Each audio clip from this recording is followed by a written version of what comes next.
Hello everyone, আসসালামু আলাইকুম। So friends, আজকে লেসনে শিখব ভাওয়েল ই এর তিনটি সঠিক সাউন্ড বা উচ্চারণ। আমরা যখন ইংরেজি রিডিং পড়ি তখন ভাওয়েল ই এর উচ্চারণ এক এক সময় এক এক রকম হয়ে থাকে। সো ভাওয়েল ই এর সাউন্ড বা উচ্চারণ মূলত তিনটি হয়ে থাকে। প্রথমটি হচ্ছে শর্ট সাউন্ড, লং সাউন্ড এবং মিডল সাউন্ড। ভাওয়েল ই এর তিনটি সাউন্ড রয়েছে: শর্ট সাউন্ড, লং সাউন্ড এবং মিডল সাউন্ড। প্রথমে আমরা ভাওয়েল ই এর শর্ট সাউন্ড কখন হয় তা জেনে নিব। সো যে ওয়ার্ডে তিনটি লেটার রয়েছে, যেমন বি ই জি। সো এখানে কিন্তু ভাওয়েল ই সহকারে তিনটি লেটার রয়েছে। আমাদের ইংরেজি রিডিং এ এরকম ভাবে যদি থাকে তাহলে আমাদেরকে ধরে নিতে হবে এখানে ভাওয়েল ই এর উচ্চারণটা হবে শর্ট সাউন্ড। ভাওয়েল ই এর উচ্চারণটা হবে শর্ট সাউন্ড, এ অথবা একার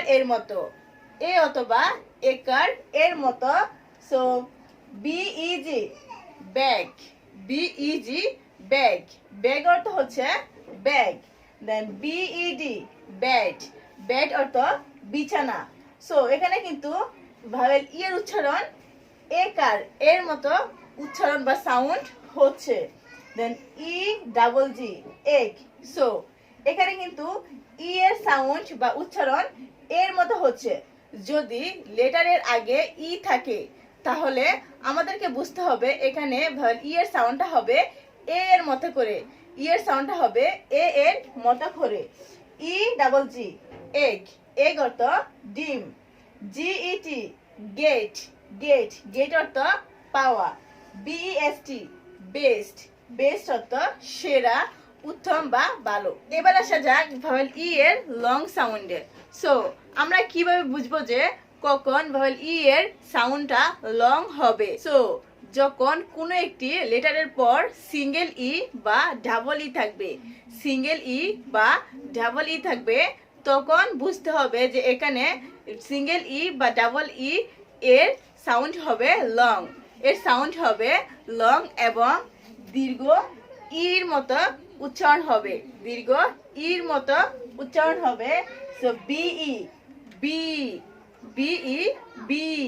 বি মানে হচ্ছে হওয়া। দেন বি ডাবল ই বি অর্থ হচ্ছে মৌমাছি। সো এখানে হচ্ছে সিঙ্গেল ই এবং এখানে হচ্ছে ডাবল ই, যার কারণে এখানে সিঙ্গেল ই বা ডাবল ই এর সাউন্ড হচ্ছে লং সাউন্ড।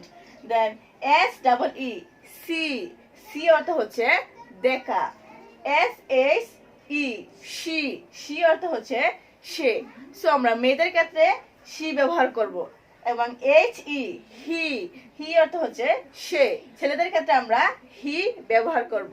তারপর হচ্ছে ভাওয়েল ই এর মিডল সাউন্ড। সো ভাওয়েল ই এর মিডল সাউন্ড কখন হয়? ওয়ার্ডে যখন ভাওয়েল ই এর পর আর থাকবে তখন ভাওয়েল ই এর সাউন্ড হবে মিডল সাউন্ড, এবং উচ্চারণটা হবে বা সাউন্ডটা হবে স্বরে আ এর মতো। ই এর সাউন্ড বা উচ্চারণটা হবে স্বরে আর মতো। যেমন CLE RK clerk, clerk. So clerk অর্থ হচ্ছে কেরানি। সো এখানে কিন্তু আমাদের ভাওয়েল ই এর উচ্চারণটা হচ্ছে স্বরে আ এর মতো করে, ক্লার্ক। দেন HER হার অর্থ হচ্ছে তার, GERM জার্ম। সো জার্ম অর্থ হচ্ছে জীবাণু।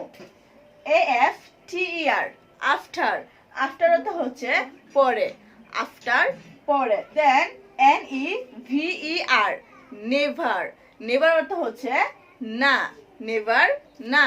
সো যখন ভাওয়েল ই এর আগেও কনসোনেন্ট থাকবে এবং পরেও কনসোনেন্ট থাকবে তখন ভাওয়েল ই এর সাউন্ড হবে শর্ট সাউন্ড।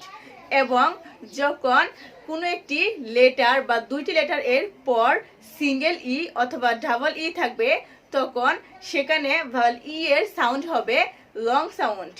এবং 3 নম্বরে হচ্ছে মিডল সাউন্ড। কোনো একটি ওয়ার্ডে যখন ভাওয়েল ই এর পর আর থাকবে তখন ভাওয়েল ই এর সাউন্ড হবে মিডল সাউন্ড। সো ফ্রেন্ডস, আজকের ভিডিওটি এই পর্যন্তই। আশা করছি ভিডিওটি দেখে আপনারা ভাওয়েল ই এর শর্ট সাউন্ড, লং সাউন্ড এবং মিডল সাউন্ড শিখতে পেরেছেন। ভালো থাকবেন, সুস্থ থাকবেন। আল্লাহ হাফেজ।